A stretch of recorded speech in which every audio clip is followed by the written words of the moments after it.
The first thing is that the patient is biting edge to edge on their anterior teeth. The second is that the canine and the first premolar are transposed. So the canine has erupted super far to the buccal. The root of our premolar tooth is quite far mesially. And realistically, to try and walk this tooth around is going to be very challenging. We have a slight Bolton discrepancy of 0.9 millimeters in the anterior 3 to 3, where there's an excess of mandibular tooth structure. We're going to go ahead and do some IPR on the bottom. So we're going to do 0.3 between 5 different contacts. We wait in this case until we've finished making the space before the canine really starts trying to come into the arch. Now, this is a bit different because I told you before, I don't really want them changing out attachments mid-treatment.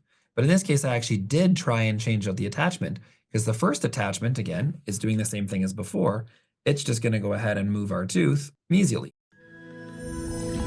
I want to take a look at this case here. We're not going to go into it in the same depth, but it has some interesting things to it.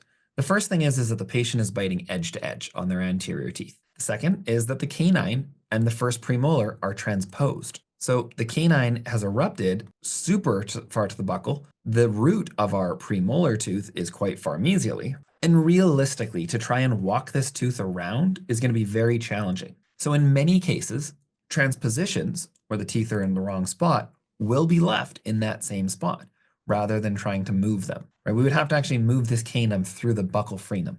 So we're going to do a substitution where the canine will become the premolar will become the canine. So there's that issue, of course, but there's also the challenge of the patients biting edge to edge, and they're a slight class 3 occlusion with their molars. So let's look at the ClinCheck. Now, I'm not going to go through it in the exact same checklist right now, just with you guys, because then we'll be here for way too long. But I want you to think about the exact same things I've previously looked at. Are we biting in a class 1 at the beginning? No, we're kind of class 3 here when you look at the molars. Same thing with the canine. This canine is hitting more against the premolar than it is against the other canine. We're slightly class 3. At the end of treatment then, are we biting in a class 1? Yes, because we actually show a little bite jump of the elastics restricting some growth to finish in a nice class 1. Okay, cool. That makes sense, right? So we're finishing in a class 1. If you see a bite jump like this, where it jumps backwards, that means that you need to use elastics because it's a simulation of the changes that are happening from elastics. Whenever you see that jump, either forwards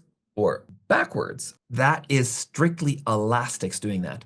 So you must have button cutouts on the teeth. Well, what did we talk about before? We talked about that if you want to do arch development and expansion, then if you go from the buccal of the lower to the lingual of the upper, like you see here, that is going to help with arch development and some expansion, because we do want to actually do a little bit more arch development and expansion. Okay, they're biting edge to edge right on their anterior teeth. So because of that, and because we click on our Bolton analysis and we see that we do have that view, we have a slight Bolton discrepancy of 0.9 millimeters in the anterior 3 to 3, where there's an excess of mandibular tooth structure. We're going to go ahead and do some IPR on the bottom. So we're going to do 0.3 between 5 different contacts. I'm an efficient guy, so I want to do that IPR all at the exact same time. So it's going to be happening at tray 36. This patient is doing lingual attachments. Now, realistically, nowadays, I probably would not actually do lingual attachments on her and have her eat with the trays in because she's only 14. Normally now, I only let kids that are kind of like 16 or older do lingual attachments because I don't trust their hygiene,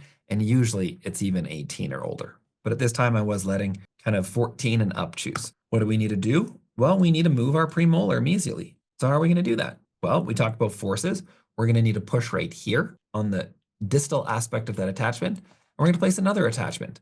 So where the pushing force is happening, well, not rocket science. The tooth is moving into that space. So we're going to be pushing here and we're going to be pushing right here. Easy peasy, right?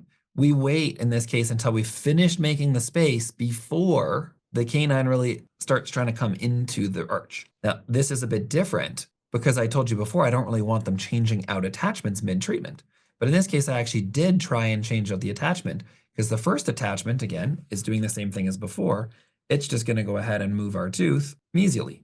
That's our pushing surface, right? All right in here, that's the pushing surface. Makes sense? And then I strategically actually had them change out the attachment so we could start some extrusion. So where's the pushing force coming now? Well, now it's coming down here and our active surface is right there to try and make that extrusion occur. Now, the other thing that's happening is think about the root, right? This root right now is tapered quite far to the distal. not the greatest looking root in the world, but we need to move this root to the mesial. And so it is a challenging movement. Like this will move the crown, right? When we're pushing right here, this is going to move the crown and whatnot. But because we've tapered this, then this is getting into the weeds, but because we have actually, or beveled, I should say, this attachment, it's harder to control the root. And then when this attachment changes out here, at this point, the root is still tapered pretty far to the distal. So it's tricky because the best attachment for controlling the root would be an unbeveled attachment right in the middle of the tooth, be something like this. But being unbeveled is less forgiving for the extrusion.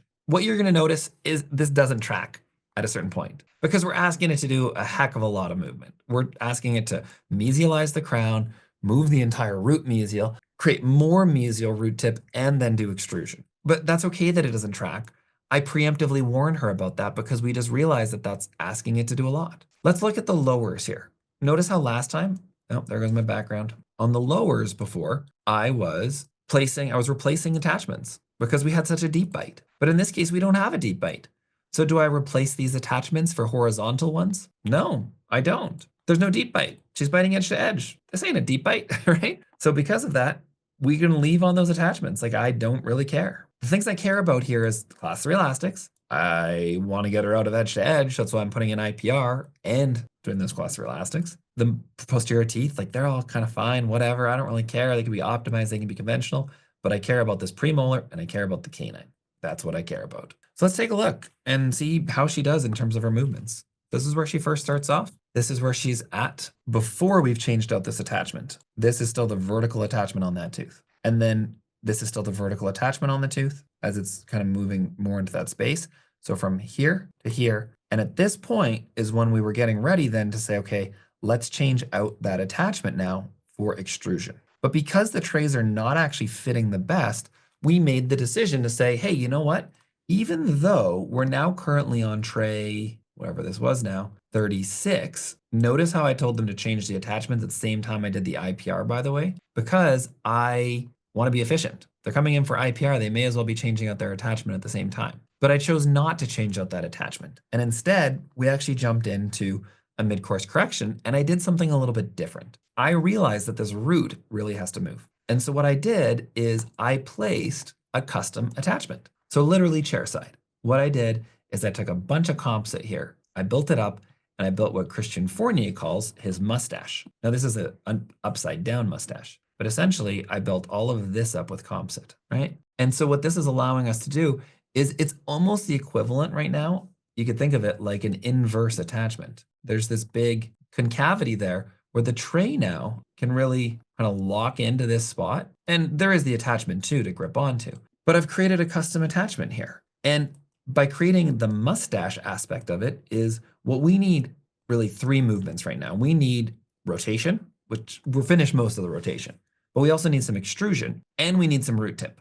So where are all the forces happening? Again, don't sweat this too much. This is kind of a bit of a interesting and unique situation that I did a bit differently, but where are we gonna actually be pushing against to make these movements happen? Well, the extrusion is pretty straightforward, right? We're gonna be pushing, use the pen. We're gonna be pushing like right here and right here, like all along this inner surface is where the pushing's happening from, right? It's just a straight up extrusive force that's happening on the slope of this attachment towards on the gingival aspect as we're trying to extrude this towards the incisal. To work on the root tip, right? Here's our root.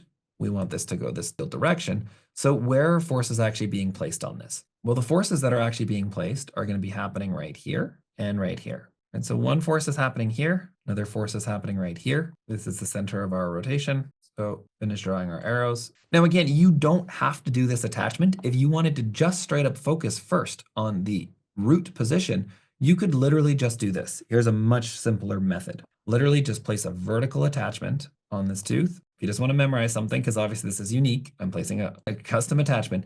But if you want to just go ahead and control the root position of a tooth, you would go ahead and you would place a vertical attachment on that tooth, or you would use Invisalign's G4 attachment, preferably, if they'll give it to us, the double spike, right? And that's going to cause the center of rotation in the middle of this tooth and kick the root to the mesial. So if you wanted to straight up memorize how would you do this, you could go ahead and just place a vertical attachment. That will help with the root tip.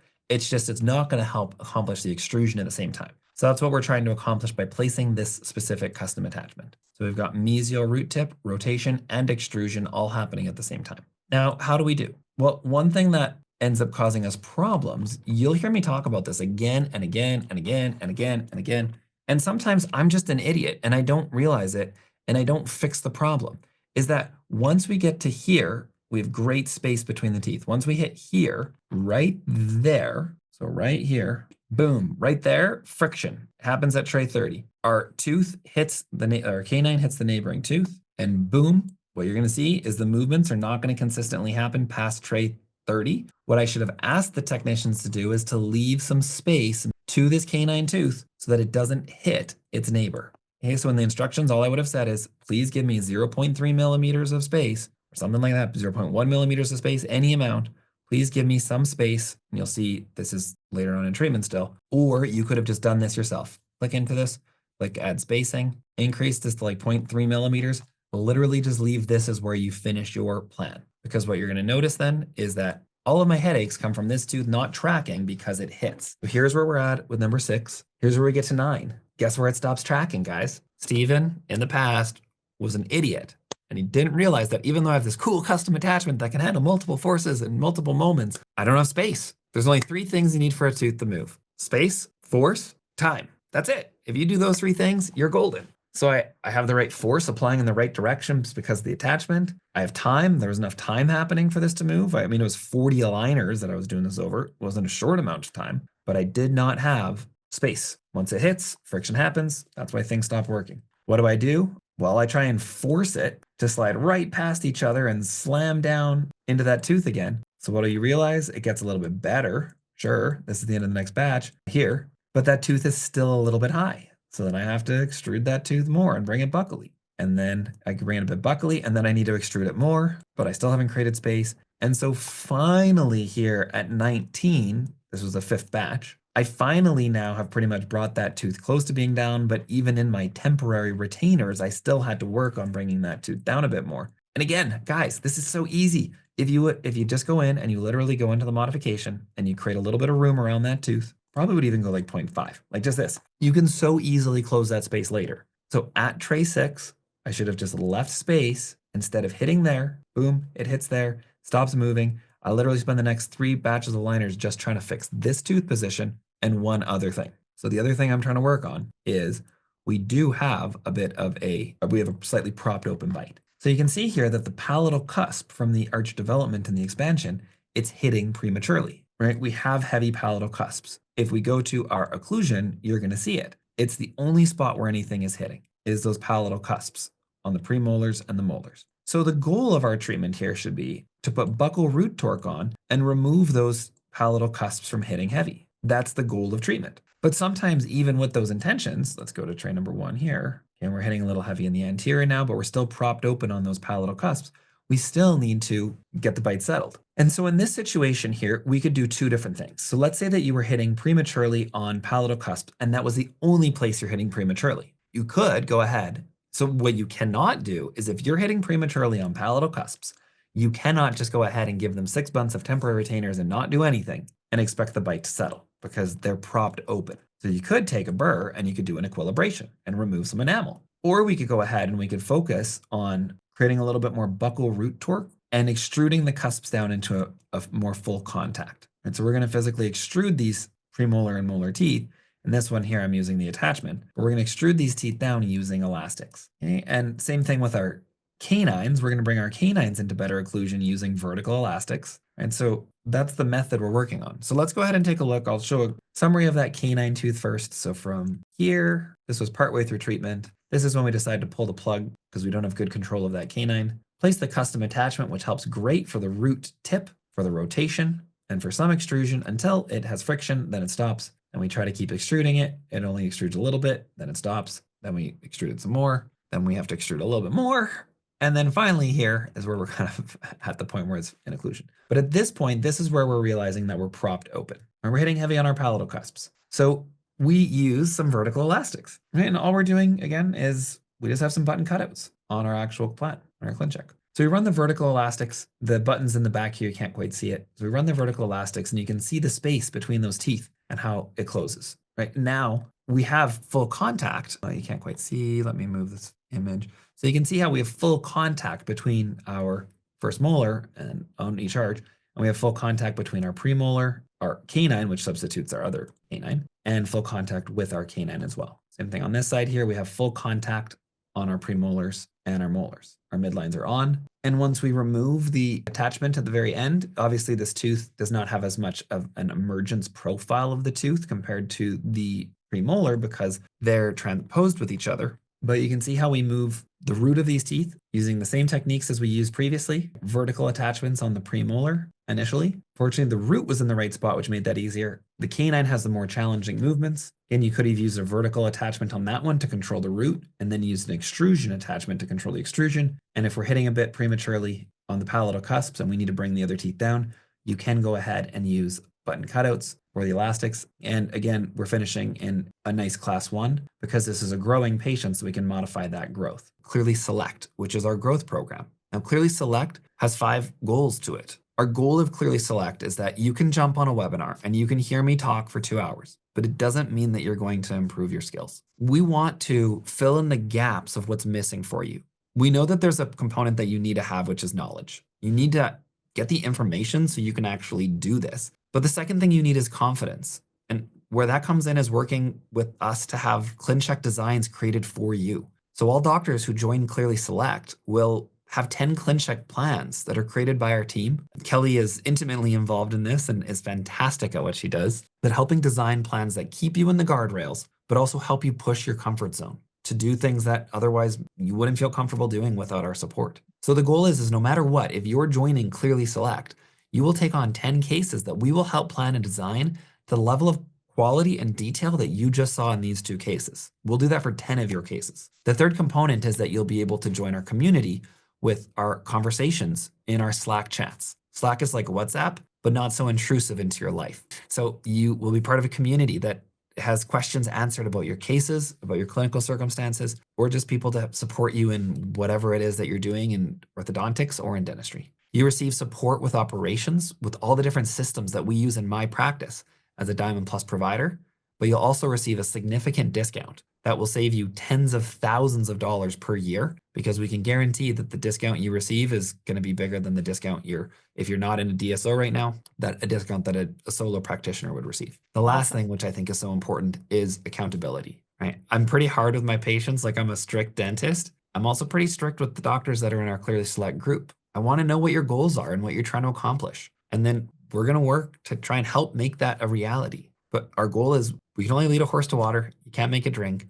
And so that's where we help provide accountability for doctors. Because the goal of Clearly Select is we want to be the Rolex of education. We aren't looking for just anybody. We actually reject half the people who apply to be in Clearly Select. Our goal is to create a top-notch group that provides all of these different resources so that you grow, you do better, and you're able to have the lifestyle that you want with working less, using your brain and doing fun things, and making a lot more money, to be honest. So that's essentially the conversation for you. Is we almost guarantee that you will always come out ahead if you join Clearly Select and you're willing to put in the work. So if it's something you're interested in, there's a link right now in the webinar chat. It's essentially our Clearly Line website, and then there's a link to join Clearly Select. So you can check it out there.